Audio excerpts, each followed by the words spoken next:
ہم نے انہیں عقل دی تھی یہ سوچتے نہیں، ان کو کان دیے تھے یہ سنتے نہیں، ان کو آنکھیں دی تھی یہ دیکھتے نہیں۔ اولئک کالانعام بل ہم اضل، یہ جانوروں کی مانند ہیں بلکہ ان سے بھی گئے گزرے ہیں جو اپنی عقل کو، کانوں اور آنکھوں کو استعمال کر کے حق بات تک پہنچنے کی کوشش نہیں کرتے۔ یہ چونکہ قرآن کے دشمن ہے، بدنیتی کی وجہ سے نہیں، پوری نیک نیتی کے ساتھ۔ میں کہتا ہوں اس امت میں جس نے بھی اس امت کا جنازہ نکالا پوری نیک نیتی کے ساتھ نکالا ہے، کوئی دو نمبری نہیں تھی ان کے اندر، پوری نیک نیتی کے ساتھ۔ چونکہ شیطان جب ان کے برے اعمال ان کی نظروں میں سنوار دیتا ہے تو نیک نیتی سے وہ کام کر رہے ہوتے ہیں نا۔ تو قرآن سے دور کرنے کے لیے انہوں نے لوگوں کو یہ کہنا شروع کر دیا کہ آپ جو ہے نا وہ ایک تو موٹا سا جملہ، یہ قرآن حدیث ڈائریکٹ نہیں پڑھنا گمراہ ہو جاؤ گے، یہ تو آپ نے اکثر سنا ہے۔ اچھا، جو صحابہ کرام تھے وہ تو قرآن سنتے تھے، ان کے آنسو روا ہوتے تھے، چلے ان کے آپ کو یقین نہیں آتا۔ یہ جو گورے مسلمان ہو رہے ہیں، 2007 میں کلنٹن پاکستان آئے اور انہوں نے کہا کہ اسلام از دا فاسٹسٹ گروئنگ ریلیجن ان امریکہ۔ وہ قرآن جو ہے وہ تو ڈائریکٹ ہی پڑھ رہے ہیں گورے، انگریزی میں ترجمہ، اور ہم جو پیدائشی مسلمان اردو میں پڑھ کے گمراہ ہو جائیں گے۔ اور ہم بڑے فخریہ بتاتے ہیں جی بڑی تیزی نہ لوگ گورے مسلمان ہو رہے ہیں، اور یہاں ہم کہانی کروا رہے ہوتے ہیں کہ ڈائریکٹ نہ پڑھنا گمراہ ہو جاؤ گے، اور ہم ایسے علماء کو سبحان اللہ کہہ رہے ہوتے ہیں۔ اگر کوئی یہودی عیسائی ہمیں کہنا قرآن نہیں پڑھنا گمراہ ہو جاؤ گے، وہ کہے گا اللہ کا دشمن ہے تو اس لیے کہہ رہا ہے۔ اور یہ جو یہودی مسلمان نما یہودی گھسے ہوئے ہیں ہماری صفوں کے اندر، یہ آپ کو کہتے ہیں، آپ کو کوئی پرواہ نہیں ہے۔ قرآن تو بار بار کہہ رہا ہے ہدی للناس، سورۃ البقرہ میں ہے ہدی للناس وبینات من الہدی والفرقان، یہ پوری انسانیت کے لیے ہدایت ہے، اور اس میں ہدایت کے روشن دلائل ہیں، اور یہ حق اور باطل میں تمیز کرنے والی کتاب ہے۔ لیکن نہیں، سورۃ القمر میں 4 دفعہ آیا وَلَقَدْ يَسَّرْنَا الْقُرْآنَ لِلذِّكْرِ فَهَلْ مِن مُدَّكِرٍ، قرآن نصیحت کے لیے ہم نے آسان کر دیا ہے کوئی نصیحت حاصل کرنے والا؟ نصیحت کے لیے۔ باقی اس کے سائنٹیفک فیکٹس پہ جائیں تو سر مولویوں تو سائنس آمدی بھی نہیں، سائنس دے سپیلنگ بھی نہیں آمدے۔ قرآن کا مقصد بھی نصیحت ہے، باقی تو آپ کا انٹرسٹ ہے جتنا مرضی، نصیحت کے لیے آسان ہے۔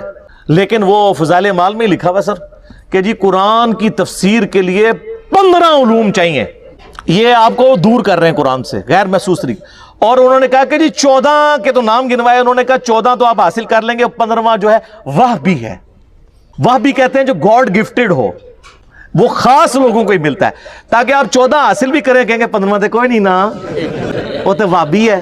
کتنی دشمنی اس پہ تر رہا یہ کہ پھر باقاعدہ ایک خواب لکھا کہ امام احمد، یہ فضائل اعمال میں سر لکھا ہوا ہے کہ امام احمد بن حنبل رحمۃ اللہ علیہ نے خواب میں اللہ کی زیارت کی، جھوٹ۔ بازید بستامی کے بارے میں کشف المحجوب میں لکھا ہے کہ انہوں نے اللہ کی زیارت کی ڈائریکٹ، اور تذکرۃ الاولیاء میں لکھا ہے معراج کی رات انہوں نے بھی معراج کی اور اللہ کو ڈائریکٹ دیکھا۔ ادھر تھوڑی شرم آئی، انہوں نے ایک سٹیپ نیچے لے آئے، خواب میں دیکھا۔ سر یہ خواب والا پیکج موسیٰ علیہ السلام کو آفر کیوں نہیں ہوا تھا؟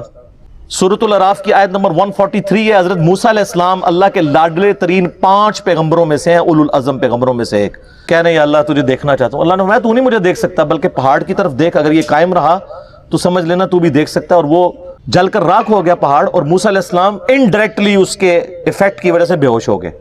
لن ترانی، تو مجھے نہیں دیکھ سکتا۔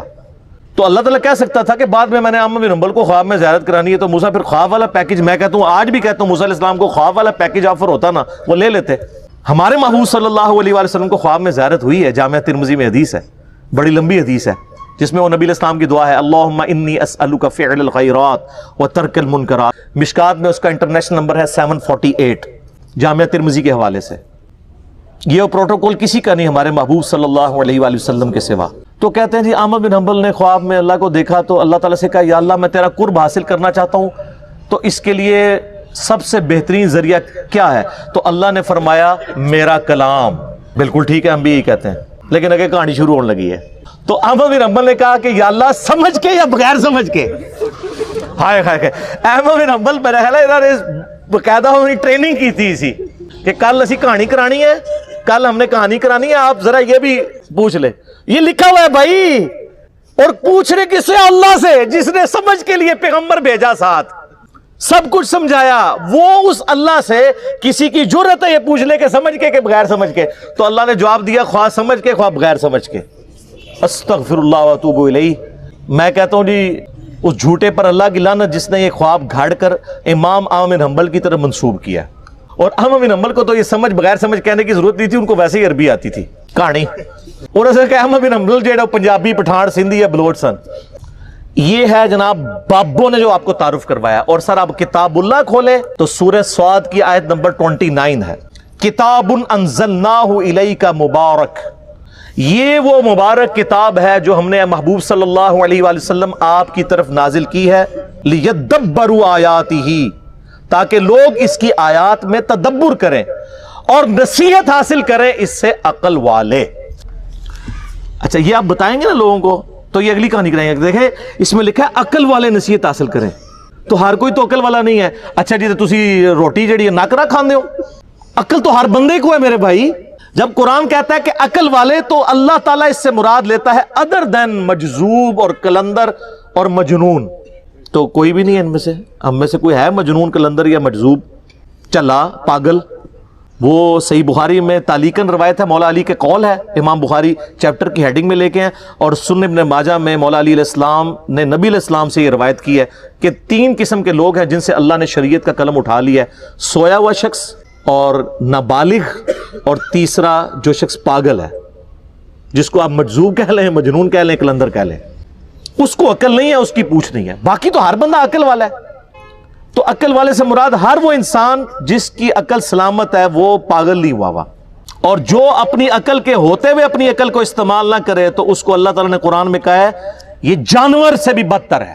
جی سورۃ الاعراف آیت نمبر 179، وَلَقَدْ ذَرَأْنَا لِجَهَنَّمَ كَثِيرًا مِّنَ الْجِنِّ وَالْإِنسِ، ہم نے جنوں اور انسانوں کی اکثریت پیدا اس لیے کی ہے کہ الٹیمیٹلی انہوں نے دوزخ میں ہی جانا ہے. وَلِعَاذُ بِاللَّهِ تَعَالَى اللہم اجرنا من النار، اللہم اجرنا من النار، اللہم اجرنا من النار، آمین.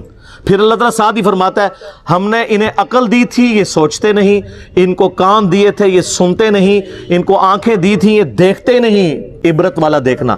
اولئک کالانعام بل ہم اضل، یہ جانوروں کی مانند ہیں بلکہ ان سے بھی گئے گزرے ہیں جو اپنی عقل کو، کانوں اور آنکھوں کو استعمال کر کے حق بات تک پہنچنے کی کوشش نہیں کرتے.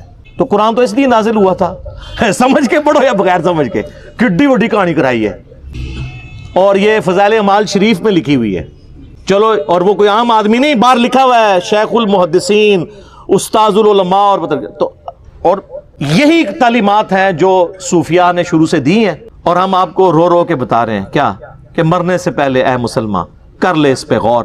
کتابوں کا خدا اور ہے، بابوں کا خدا اور اللہ نے ہمیں تو یعنی سمجھ کے کیا، نبی علیہ السلام کو تو اللہ تعالیٰ نے اسپیشلی حکم دیا ہے سورۃ الانعام آیت نمبر 19 میں، وَأُوحِيَ إِلَيَّ هَذَا الْقُرْآنُ لِأُنذِرَكُمْ بِهِ وَمَنْ بَلَغَ.